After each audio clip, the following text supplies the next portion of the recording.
The Border Gavaskar Trophy ended with India losing 3-1. The final day of the series was summed up by Jasprit Bumrah on the spiciest deck that was there in the whole series, not been available. 151 overs of toil unfortunately could not give India a win. But there was one player's absence throughout the tour that prompted questions. Ravi Shastri and Ricky Ponting have raised certain questions on the unavailability of Mohammad Shami. Now, Mohammad Shami had begun the preparations by playing a Ranji game, a couple of Vijay Hazare Trophy games, as well as Syed Mushtaq Ali. Now, many people felt that that was enough for Mohammad Shami to come back into the Indian cricket team. But there was confusion. Why weren't communication lines open between the NCA and the Indian cricket team? What was really going on with Mohammad Shami? There were reports that yes, there was swelling on his knees and that is why he was not fit. Rohit Sharma insisted that he wants to be 110% certain that Mohammad Shami would not break down in the series. But then Ravi Shastri, while on commentary duties in Australia, raised this one particular incident about why Mohammad Shami was not available. He's questioned the communication channels. Where is he when it comes to recovery? He's been sitting in the NCA for I don't know how long. Why can't proper communication come out on where he stands? Look at the injury updates that the NCA and the BCCI are giving.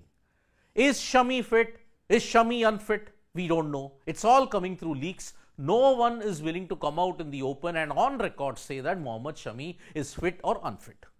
Look at the case of Jasprit Bumrah. Where on earth people are giving us information that yes, he is fine. He is not fine. It's all hearsay. It's all source-based. This is the major problem.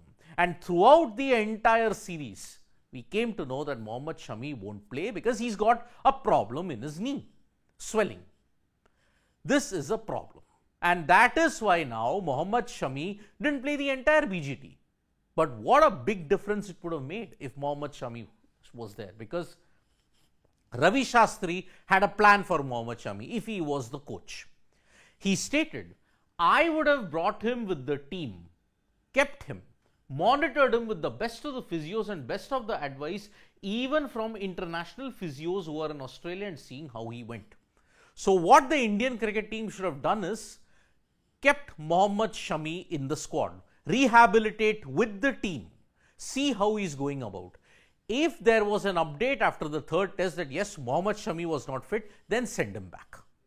But then at least you didn't leave anything to chance that, oh, Shami was fit, why you couldn't have played him? And the broader repercussions of that was Siraj and Bumrah were overbowled. Look at 2018-19. How did India's pace bowlers step up? They operated in packs, and that is why the workload was less. Here, Australia's scheduling and the way how they cooked Bumrah proved to be prophetic. And Simon Doull, the former New Zealand bowler, had stated that. Now, you just needed, why Shastri was insistent that Mohammad Shami should have been there, because he stated, you just needed that experience and support. For all you know, he might have raised the bar as well. And it would have been the two guys there, Bumrah and Shami. I mean, imagine, Siraj, Shami, Bumrah, their workload could have been easily divided. And because of that, the chances of injury is also less then. This is the prime reason why India's bowlers were on a prayer. Because apart from Bumrah and Siraj, look at the others. The strike rate, the economy rate, the average when it comes to wickets, all are poor. Siraj also was a workhorse. Akashdeep was unlucky. But it was only Bumrah who was doing it all for the side. And that is why if Shami was there, Ravi Shastri believes that probably his workload would have reduced, the scoreline would have been entirely different. I am not the one who's saying it in hindsight. Ricky Ponting also had mentioned it. Ponting gave a very emphatic statement, what I thought the result would be. I said 3-1 Australia because Shami wasn't there. That was the first thing I had said. That's how important I felt he was to India. I mean, look at the pitches that were on offer: Perth, Adelaide, Brisbane, Melbourne, Sydney, especially Sydney. Considering Shami's seam bowling, he would have been absolutely vital. Look at how Scott Boland stepped up. The Australian team and the Indian team, India were entirely reliant on Bumrah. Cummins had support from Boland, Stark, and to a certain extent Josh Hazlewood.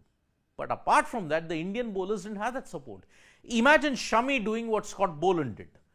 India could very well have won the series 3-1 also. But unfortunately, everything could not work out India's way, and that is why Mohammad Shami did not go to Australia.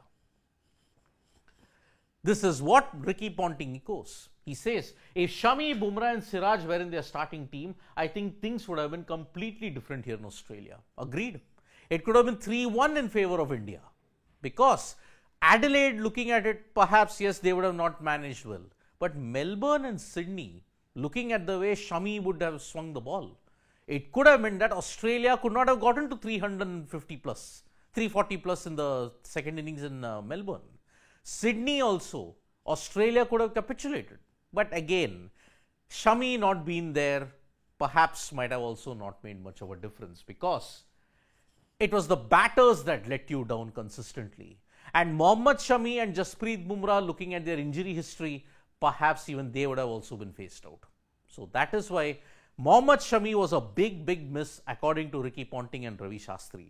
Do you think Shami's inclusion in the Border Gavaskar Trophy could have made a difference for India? Could India have managed to avoid a series defeat? You can write to us in the comments below. Thank you so much, folks, for joining us for this video. Subscribe to Sports Today for all the latest news and analysis.